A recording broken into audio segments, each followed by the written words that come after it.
So welcome back to the Rethink Sales Show. My name is Derek Kelly. I'm here with Jim Shorkey, joined again by Rodney Little and Sharon Young. Thank you guys for being here. We just really wanted to hear your story. You started to share it off camera and we said, hold on. Stop.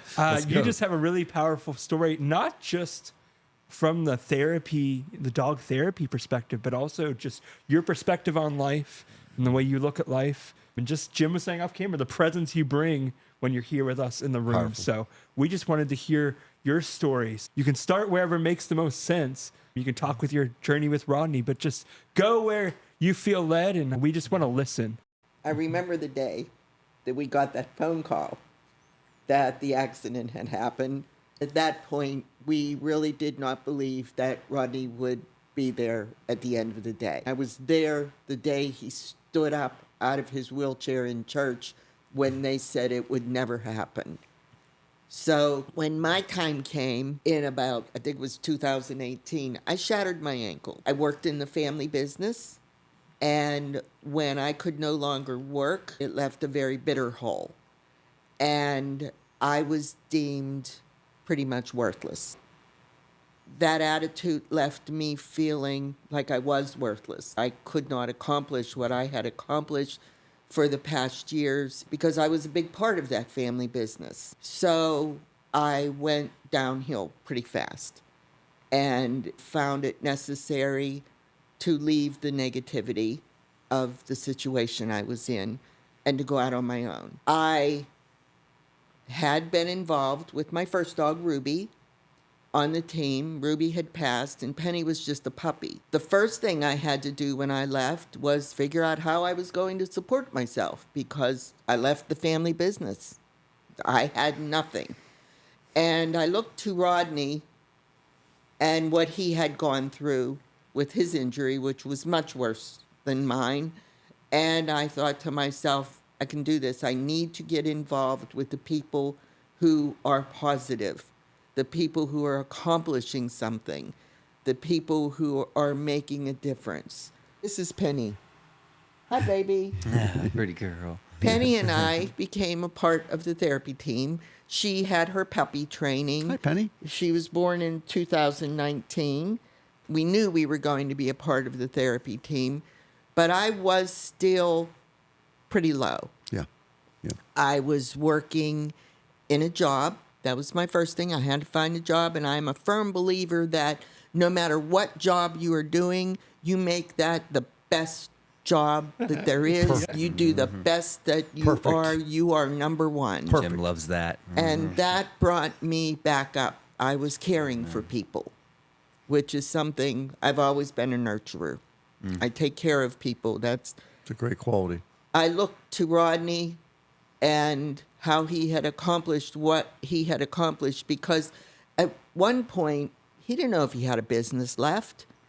He didn't know if Youngwood Top Dog Services was going to survive. Nothing was absolute at a point in Rodney's life. And that's how I felt. And I looked and I saw, look how that business has grown. Look, we have a nonprofit now. Look how many people are coming into this team. But more importantly, as we raised money, as we brought people onto the team, what we did with that money, what we did with those personal resources. That's great, man. That's great. And the difference that we made. And yes, I had my family. I have family that are very supportive, but I needed more. Yeah. I needed myself. And I'm sure Rodney felt like that when he knew Laura was there. He knew his family was there. He knew his dad was there almost every day. But what do I have to offer? What am I giving? As Penny graduated and we got back into the swing of things, I sat at many meetings and I said, hey guys, please excuse me if I'm off, if I just don't seem like I'm accomplishing. I'm going through a bad time. I could say that there. I couldn't say that to my kids because you don't say that to your kids in my mind. Right. You know, your kids look at you and mom's there. Mom's always taking care of things. But in that group, I had that vehicle. I could say to you guys, be there for me. I'm going through a bad time. Work with me. And the advice was there. Penny's a herding dog. She took work. This is something that, yes, I'm talking about you. She has those instincts. She has genetics. How do we work with this dog? Not squelch her genetics, not squelch her instincts, but help her to do the nurturing that she could do. Because herding dogs take care of things too, just like moms. And so we've worked very hard and we've come to where we are. I became an officer and I'm a mentor now. Everything I've done has been taking care of things. Christian ed director at the church. I love what I can do with money. Exactly, yeah. Whether it's my enjoyment or if it's giving back. It's helping other people. That's where I am. There's a total difference between loving money and greed. Mm-hmm. And I think that arrogance and greed go together. I agree. Mm-hmm. But loving money and loving what you can accomplish. Yeah. Well, let's back up for a second so we don't lose sight of the fact that in order to have anything in your life, you have to develop a relationship with that thing, whatever it would be. You have to develop a relationship, and it's got to be a relationship centered around love versus hate. Because if you hate, then whatever it is that you hate, you're going to push that away. And whatever you love, you're going to pull in your direction. And so my proposition to you this morning, Sharon, because you'll hear this a lot.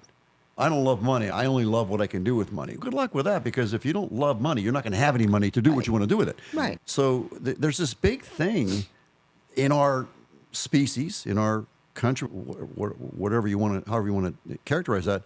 Loving money is just an evil thing. It's not. I walk around all day long saying I love money, but I do think there has to be a very healthy respect for money and a very healthy love for money if you are in fact going to have it. And I think it's very important that it's what you can do with money that's really important. Without money, you can't go on vacation. I like vacations. You can't have that special kind of car that you really love. I love cars, and I agree with that. I think in order to have money, you have to improve your relationship with money. I've said that for years, and I had a bad relationship with money because of the programming that I was provided with as I was coming up in the world. And so I did have to, in fact, change that. And as I changed that and started to do the things that were, it's not just a question of loving money. It starts with loving money.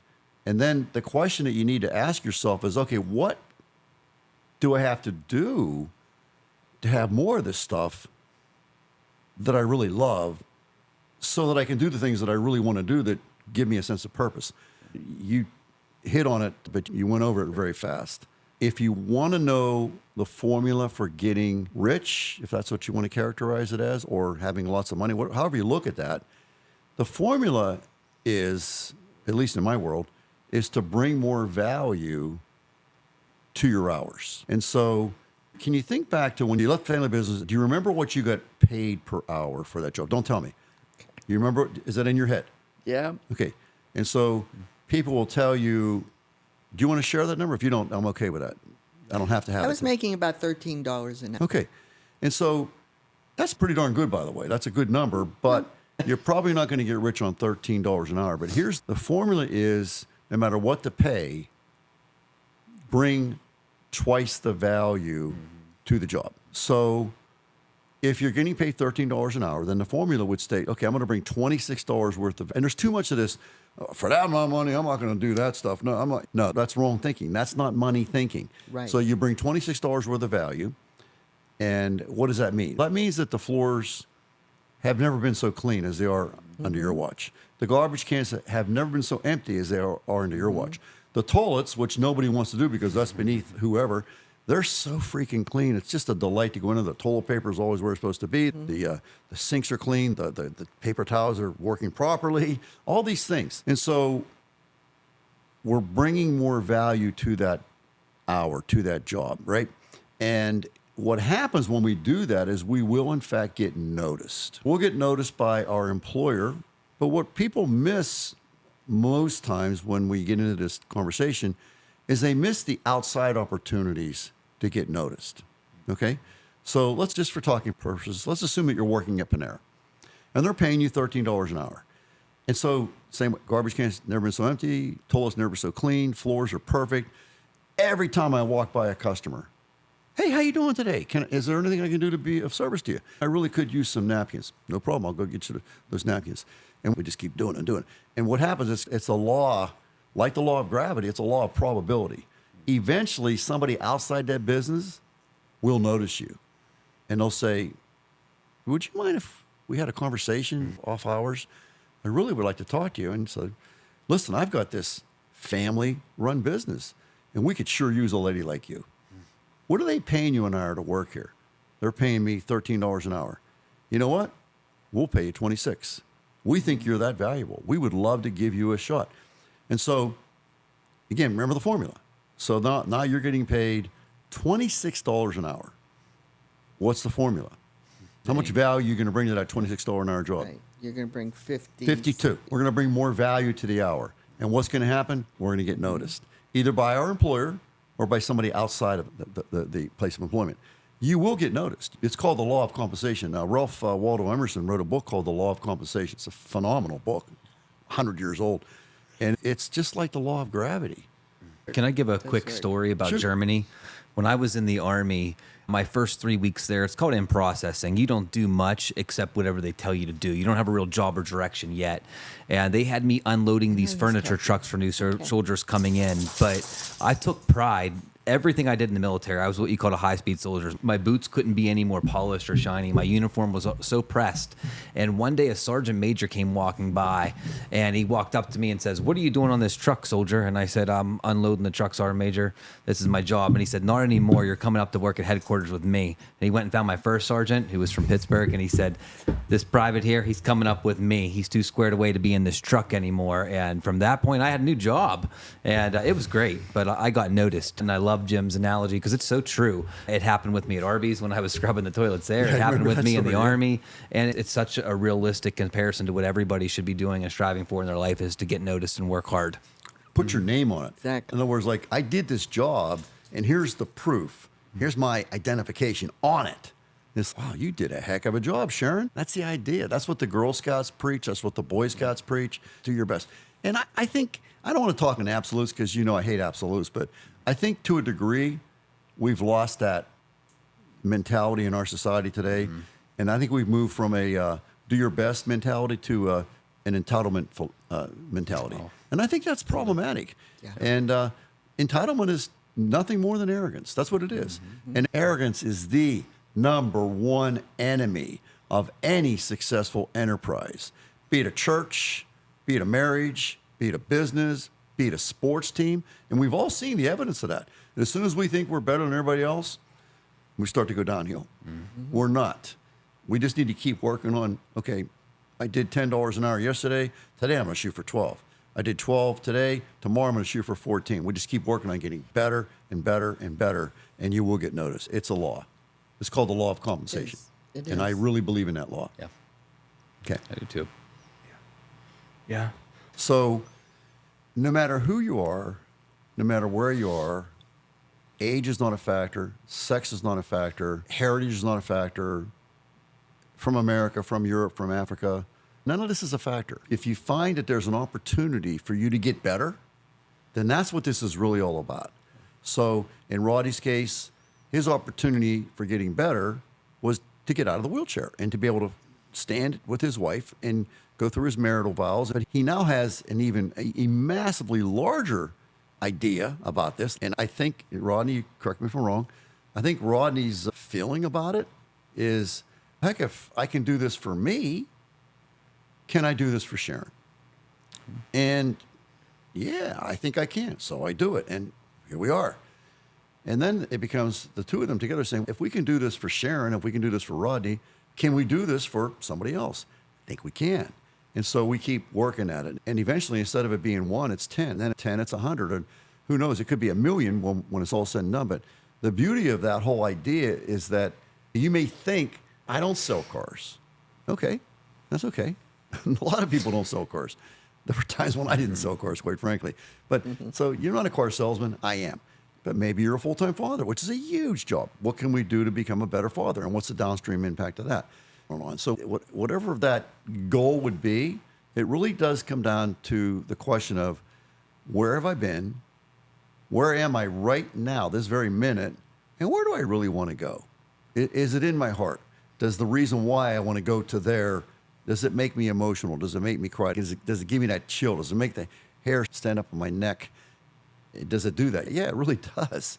Because I've said to Rodney a number of times, and Sharon as well, what right do you have to deny this dog to that person who's in need? When it becomes a purpose, that's a really powerful thing. But there's a massive difference between a purpose and a mission. When you were in the military, Rod, they never taught you about purpose. They taught you about the mission and completing the mission in the most efficient manner possible and with no loss of lives. They didn't talk about purpose. Purpose is a powerful thing, but it's not enough. It's not enough. When it becomes a mission, now you got something. So, are you on a mission? We are on a mission. We are. We are. And do you agree that's a lot more powerful than a purpose? Oh, definitely. I was on a mission. With selling cars was my mission because I was in such a bad place and I wasn't going to let that be my dad's legacy. So I was on a mission and it was purpose-filled, but being purpose-filled is not enough. No. It's not enough. It has to be a true heartfelt mission that gets in the cells, gets in the pancreas, gets in the liver. It's like throughout your body. And this is so important that I got to say yes to these disciplines. And I got to say no to some other bullcrap that I'm doing. And that's when it really takes on a power in and of itself. And it really does. And the interesting thing about the mission is that it lives on beyond you. That's when you've really done something. Yeah. Yep. And I call it the funeral. Do you guys understand the funeral test? No, it's not. Oh, something that stays after the funeral. The funeral test is a test whereby we determine the life that you lived. And so the question becomes, in that viewing, who shows up, how long's the line, and what do they say when they do show up? And so just imagine this. You're in the casket, you're dead, and this young lady, this young man, and 3 kids show up, and they're standing right by the casket. And they say, the husband says to the wife, or the wife says to the husband, matters not. That guy right there, that lady right there, she changed my life. And I remember the day that I first met Sharon. And she told me some things that I didn't really understand, but I did my research and I did exactly what she told me to do. And the car we have, the boat we have, and the house we live in are all because of that lady right there. That lady changed my life. I remember very clearly the day. I remember where I was sitting. I remember what she said. I remember crying. I remember everything about it. I want you to know, children and wife or husband, whoever's doing the talking, that this lady changed my life. That's a life well lived. Yes. And the more people to say that, the better life lived. And the longer the line, the better life lived. For that person at the line's the way out to the end of the city block, that's a life of impact. That's the funeral test in my world. Who shows up? What do they say? How long's the line?